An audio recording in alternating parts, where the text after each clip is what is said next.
Femi Oluwole believes the money should be spent on helping rehome refugees safely, but former government advisor Charlie Rowley says the money isn't going to waste. Femi, let's come to you first. Look, if France, we have got an issue here, and we can get into some of the reasons how we've got there, but the fact is there is an issue, and that needs to be sorted. It is partly France's responsibility. They have been paid an awful lot of money. Looking at those pictures, it would appear that they are sort of washing their hands of it. I just find it incredible that the very existence of this government is based on the idea that we should be controlling our borders, not the EU, and now suddenly the same government is complaining that the EU isn't controlling our borders. But what this really is about is the fact that this government, yet again, spending millions and millions of our money on the and burning it on the altar of sticking it to migrants when ordinary people are struggling to pay their bills, whether it's spending £500 million on French police, which doesn't work, whether it's spending £169,000 per refugee to send them to Rwanda, which hasn't worked, or whether it's even Brexit in terms of controlling immigration that's caused major labour shortages, which has made our economy worse, again, during a cost of living crisis. Every time this government says they're tackling immigration, it just leaves the British people with another bill to pay. So what do you think? Well, the UK left the EU, it didn't leave Europe, and there is a whole migration problem happening, not just in the UK, but right across Europe. So every country has a responsibility to deal with that issue.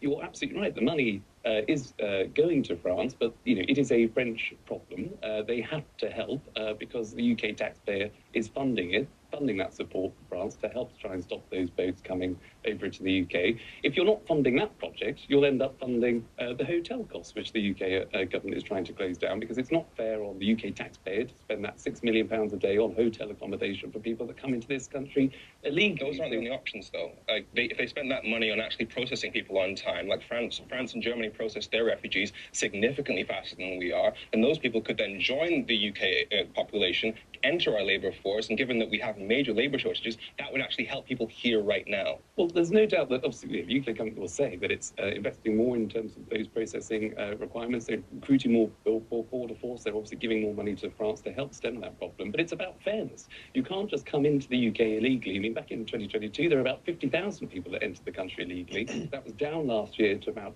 30,000. That is still too high. So it is in combination of recruiting more people, busting those criminal gangs, investing in our partners with France to stop those boats coming over, and making sure that actually people that come into this country legally can work, but those that actually also need to come to the UK because they're seeking persecution or prosecution actually are able to come into the UK and get the support that they need.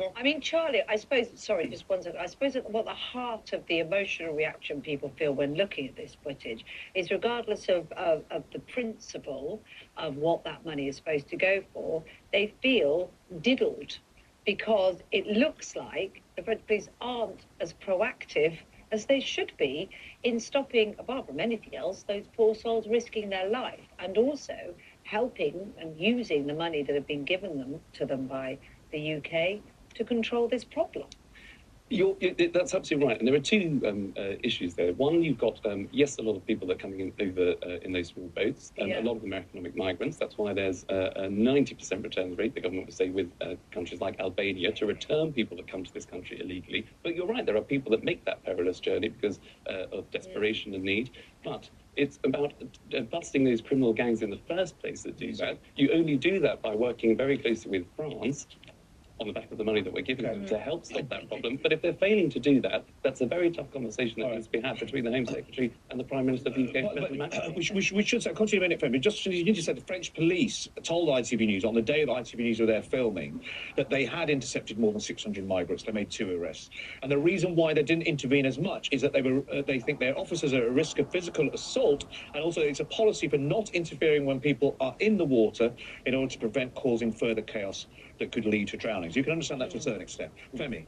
I was going to say, you talk about fairness. Have we really been fair? Because these people wouldn't get onto these dangerous boats if they had safe and legal routes. So all the Braverman has actually confirmed that there aren't safe and legal routes for them to get to the UK. And when you consider just how insane it is that right now, let's see, well, the Braverman confirmed that there aren't. And considering that right now, we actually make the Middle East less safe, whether it's selling weapons to Saudi Arabia, which are used to bomb hospitals and schools in Yemen, and then we send Yemeni refugees back to Yemen, or the fact that we're currently selling weapons to Israel, who've killed 30,000 people in Gaza, and now we're going to have to deal with a major refugee crisis next year in terms of the people there who are victims of a genocide. Are we going to send them out to Rwanda as well? Femi's got a point, because you were a government advisor when you advised the government and helped them in the Homes for Ukraine scheme. Now, we had somebody on the show a couple of weeks ago, Yusuf, who's a British Palestinian, and he's trying to get just 300 families, not even the amount of numbers we're talking about in Ukraine, trying to get them over in a similar scheme. We don't see that. So there does seem to be a bit of inequity, a bit of unfairness on how we treat some migrants and how we treat others.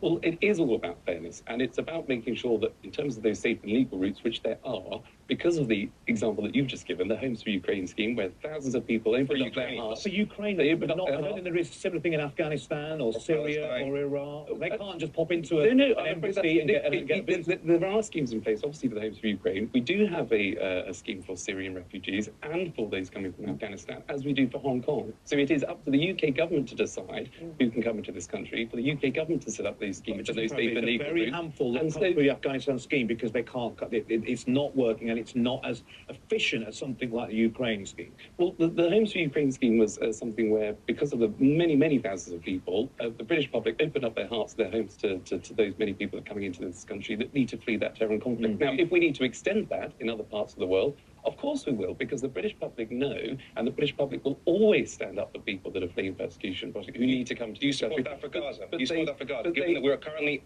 aiding and abetting genocide in Gaza, do you support that for the victims in Gaza? I don't accept that anybody is aiding and abetting genocide. We're selling weapons that are being used to kill thousands of people. So I think the UK lawyers have suggested we may well be aiding and abetting. They're suggesting it, but there'll be others that suggest otherwise. And it's a. I think we're moving into a different debate here, a very important one, but a different debate. Thank you very much, both of you. Thank you very much, both of you.